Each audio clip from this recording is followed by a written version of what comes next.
kulan wacan daawadayaal halkan warbaahinta Hiiraan online ku soo dhawaada wararkii u dambeeyay Soomaaliya caalamka qodobada daawan doontaan waxaa ka mid noqon doona madaxweynaha dowladda federaalka ee Soomaaliya Xasan Sheekh Maxamuud ayaa maanta gudoomiyay kulan gaar ah oo ka qayb ahaa madasha Dooxa ee siyaasadda iyo amniga kaas oo diiradda lagu saaray xoojinta dowlad dhiska Soomaaliya iyo sidii loo mideyn lahaa taageerada caalamiga ah ee dalka kulanka way ka qayb galeen mas'uuliyiin sarsare oo Soomaaliya ajaanib isugu jira ayuu madaxweynaha ku soo bandhigay qorshayaasha hirgalay ee dowladda kuwaas oo ujeedkoodu uu yahay xaqiijinta amniga xasiloonida iyo dib u habeynta hay'adaha dowladda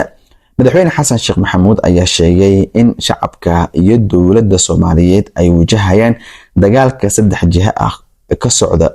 military dhaqaale iyo mid fikir ah kaas oo ay wadaan argagixiso caalami ah oo ku soo duushay dalka sidoo kale madaxweynaha ayaa ka warbixiyay heerka ay marayaan dadaalada ku aadan doorashooyinka tooska ah ee dalka isagoo carabka ku adkeeyay in ay muhiim tahay in la dhameystiro dastuurka ku meel gaarka ah si loo helo dowladnimo buuxda oo sharciyadeedu adag yahay waxa uu beesha caalamka ugu baaqay in taageerada ay siiso Soomaaliya ay noqoto mid isku duuban hufan oo waafaqsan qorshaha qaran ee dowladda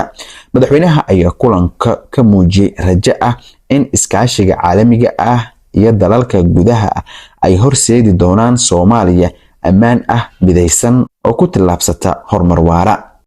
geesta kale wasiirka arrimaha dibadda dalka Masar Dr. Badr Abdal ayaa maanta sheegay in Soomaaliya ay leedahay muhiimad istiraatiiji ah oo gaar ah isaga oo ku tilmaamay tiir dhaxaadka mid kamid ah amniga qaranka Masar, Carabta iyo Afrikaba hadalkan ayuu ka jeediyay madal dood ah oo ciwaankeedu ahaa dowladnimo ka hanaqaada Soomaaliya istiraatiijiyadeeduna isku dubaridan oo lagu ilaalinayo horumarka la gaaray taas oo lagu qabtay magaalada Dooxa ee caasimadda waddanka Qatar wasiirka ayaa hoosta ka xariiqay in Soomaaliya ay wajahayso caqabado isbiirsaday oo u baahan qorshe midaysan iyo iskaashi caalami ah si loo sii xaqiijiyo guulaha la gaaray waxa uu tilmaamay inay jiraan dhinacyo isku dayaya in ay u bedelaan gobolka Badda Cas goobo tartan siyaasadeed oo khatar gelin kara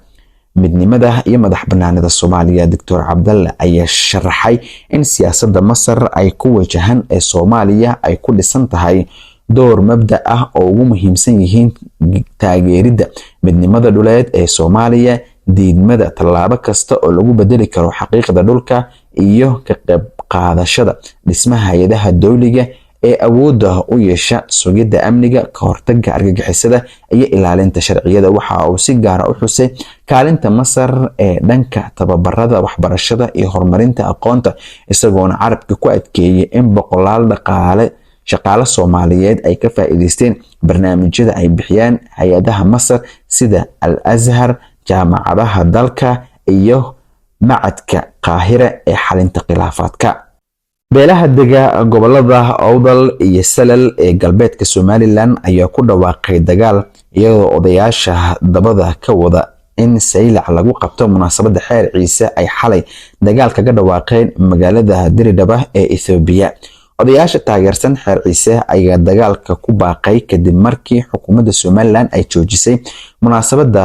xeer Ciise loo balansanaa in 14 bishan lagu qabto Saylac odayaasha dhaqanka ee beesha u badan gobolka Awdal oo maanta la hadlay warbaahinta ayaa sheegay in dagaalka ay la qaateen odayaasha wada xeer Ciise iyaga oo labada dhinacba ay wadaan diyaar garow dagaal waxaana laga cabsi qabaa in dagaal beeleed uu ka dhex qarxo labada dhinac magaalada Boorama ayaa saakay mar kale ku waabariisatay rabshado aan badnayn iyada oo dad shacab ahayna ay ku soo xoomeen xarunta banka dhexe ee Soomaaliland kadib markii ay suuqa ku faafeen warar sheegay in xukuumadda ay lacaga qaadanayso ay maka arursanaysa lacagtii banka dhexe taalay mas'uuliyiinta kala duwan ee magaalada Boorama ayaa sheegay in xaaladdu ay haatan tahay mid aad u degan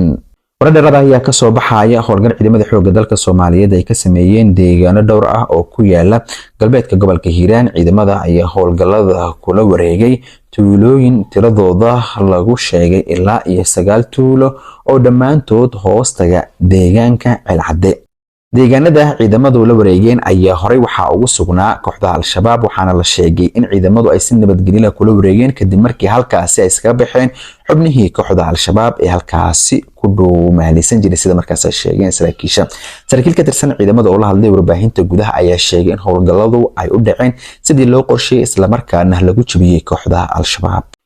wasaaradda caafimaadka iyo adeegga bulshada ee xukuumadda federaalk Soomaaliya ayaa maanta oo xada soo saartay digniin culus oo ku saabsan cudurka gowracatada oo si degdeg ah ugu fidaya dalka kaas oo hadda soo ritay in ka badan 1,000 caruur ah halka ay u geeriyoodeen 50 kale. warbixinta rasmiga ah oo soo saartay wasaaradda ayaa lagu sheegay in caruurta da'dooda u dhaxaysa 5 ilaa 15 sano ay yihiin kuwa ugu badan ee cudurkan uu haleelay isla markaasina ay yihiin kuwa ugu khatarta badan ee u geeriyoonaya. mas'uuliyiinta caafimaadka ayaa baaq degdeg ah u diray waalidiinta iyo bulshada iyagoona ku booriyay inay si dhaqso leh caruurta ugu geeyaan xarumaha caafimaadka haddii ay arkaan calaamadaha cudurkan. ugu dambeyntii dowladda Itoobiya ayaa mar kale xoogga saartay in helitaanka marinbadeed uu yahay baahi qaran oo aan lagama maarmi karin taas oo muhiim u ah xoojinta iskaashiga gobolka kobaca dhaqaalaha iyo ilaalinta xasiloonida iyo amniga geeska Afrika. warbixin ay soo saartay dowladda iyo khubarada taageersan ayaa lagu sheegay in baahida Itoobiya ay ku saleysan tahay sharci caalami ah, cadaalad taariikhi ah iyo mabda' iskaashi ku dhisan. guud ahaan daawadayaal waynaga intaa wararkii waad kala socoteen warbaahinta Hiiraan Online nabad iyo warsan.